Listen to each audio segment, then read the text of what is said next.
Liverpool travelled down to London to face Fulham at Craven Cottage. Arne Slot made 3 changes to the side that drew with Leeds as Milos Kerkez, Alexis McAllister and Cody Gakpo replaced Andy Robertson, Jeremy Frimpong and Hugo Ekitike. Marco Silva made 3 changes to the team that drew with Crystal Palace, seeing Issa Diop, Timothy Castagne and Tom Kearney come in for Kenny Tete, Sander Berger and Kevin. This saw Fulham shift to a 3-4-3 formation. Probably expecting Fulham's usual 4-2-3-1, Liverpool seemed really poorly organised defensively. The Reds would step up to press with their usual man orientations, but there was little consistency to the structure, as who was picking up who would change each time. For example, sometimes Florian Wirtz would step up to a centre-back, sometimes a midfielder. Sometimes Dominic Szoboszlai would press a centre-back, sometimes a wing-back. The bigger issue was that they nearly always left a free man, and while they would shift across to pressing when he received the ball, this would just leave another man free elsewhere. Fulham weren't really taking full advantage of this though. They were capable of passing out, yet most of the time they would pass the ball around in defence, then go long rather than trying to pass through Liverpool. Fulham weren't a whole lot better defensively. They would sometimes drop back into a 5-4-1 shape as you would expect from a 3-4-3, however they would also form a 5-3-2, with Emil Smith-Rowe pushing up next to Raul Jimenez. They would look to block the passes into Liverpool's deep midfielders, then push up to press the centre-backs. When pressing, Fulham often weren't getting out to the Liverpool players fast enough though, meaning if Liverpool moved the ball quickly, they could pass around Fulham. Sasha Lukic and Kearney stepping up to Ryan Gravenberg and McAllister meant they left the attacking midfielders free behind them. Even when they weren't pressing, Fulham still had a focus on stopping passes into the deep midfielders, with Harry Wilson and Smith-Rowe often coming narrow. This blocked up the centre, but left space down the outside of the midfield for both Curtis Jones and Szoboszlai to pick up the ball. If Fulham's midfielders moved wide to pick them up, then this left space through the middle for Wirtz to receive the ball.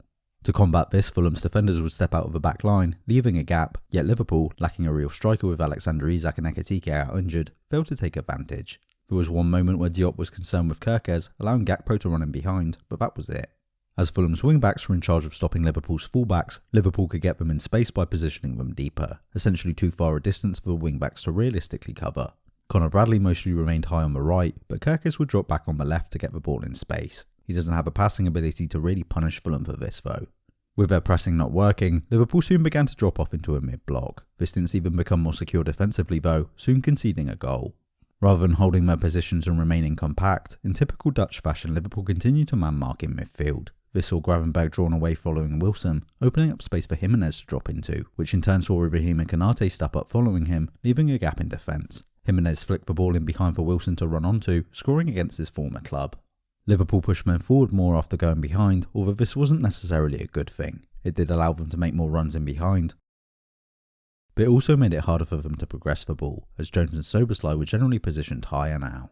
As a result, finding it difficult to move it through the middle, Liverpool were forced into passing wide. This got the ball forward, yet, as neither Bradley nor Kerkez are strong crossers of the ball, it would usually end up getting passed back the other way.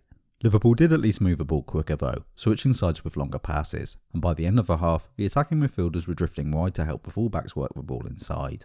Liverpool's press also improved by prioritising blocking up the centre. It was still man-orientated, sticking tight to Fulham players through the centre to get them passing wide, then shifting across to try and trap them on that side. Liverpool upped their intensity further after the break, making it harder for Fulham to play out, and they soon got their reward for this pressure. Kearney pushed forward with the ball and found himself surrounded, but managed to poke a pass forward to Jimenez, however the Mexican failed to control it under pressure, handing the ball to Liverpool. With Fulham caught out, Bradley burst forward with the ball, driving through the middle to draw players towards him, and slipping a pass through to Wirtz to finish. Liverpool's play soon began to slow back down, reverting back to the sideways passing plaguing their recent games, while Fulham began to look more dangerous, catching them on the counter.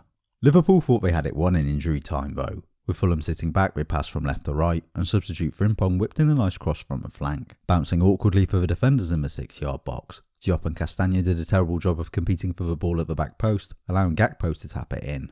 Fulham equalised near immediately though. Liverpool pulled players back to defend their box from a throw-in, which left Harrison Reed in acres of space outside the area, giving him all the time in the world to pick up the top corner from distance. This wasn't a great performance from Liverpool, yet it was significantly better than what they have served up in previous weeks, showing an ability to make positive adjustments they have been sorely lacking recently.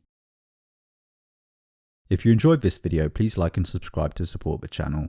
This will help show my work to more people and ensure that you see future videos. You can also help me out by sharing this video with people you think would like it. You can keep up with what I'm working on by following on social media, links are in the description, but most importantly by supporting Holding Midfield on Patreon. Without financial support, these videos will simply cease to exist, as they just require too much time and effort. So if you enjoy these videos and would like to see more of them, please consider helping me out financially, and in return you'll get access to exclusive content, as well as early access to those that appear on YouTube. Thanks for watching.